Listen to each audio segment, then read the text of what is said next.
Do not fall for the pro-war propaganda. This is the same playbook that they used in 2003, so here's a little recap for those of us who were too young to remember it. President Bush's public relations campaign began in September of 2002 when he went in front of the United Nations to warn the world about how Iraq was supposedly building weapons of mass destruction. He even brought Benjamin Netanyahu, yes, that Benjamin Netanyahu, to the UN to tell them that there is, quote, no question whatsoever that Saddam is seeking and is working towards the development of nuclear weapons. Bush's claim about weapons of mass destruction was always a lie, and the UN proved it. They passed Resolution 1441, which sent international inspectors into Iraq to investigate whether or not they were developing WMDs. Iraq and Saddam Hussein, their leader, agreed to the inspections, let the inspectors in, and they concluded that Iraq had no weapons of mass destruction. Since the Bush administration had already decided that they wanted to invade Iraq, it didn't matter that the whole world knew that the WMD claim was horseshit. All they had to do was convince the American public. So he sent the most trusted member of his administration, Secretary of State Colin Powell, to the UN to give this now infamous testimony, where he held up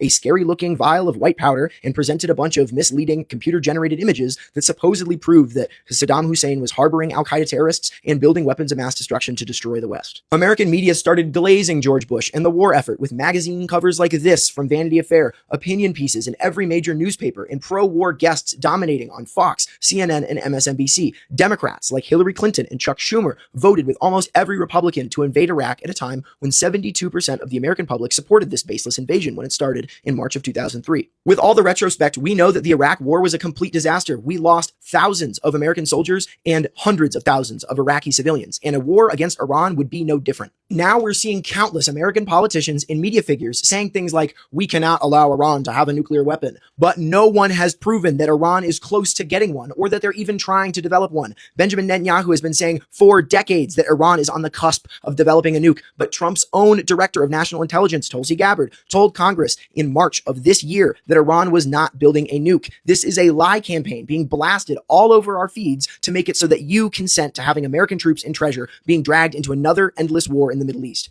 Gen Z won't buy this, especially if they drop me a follow and stay educated.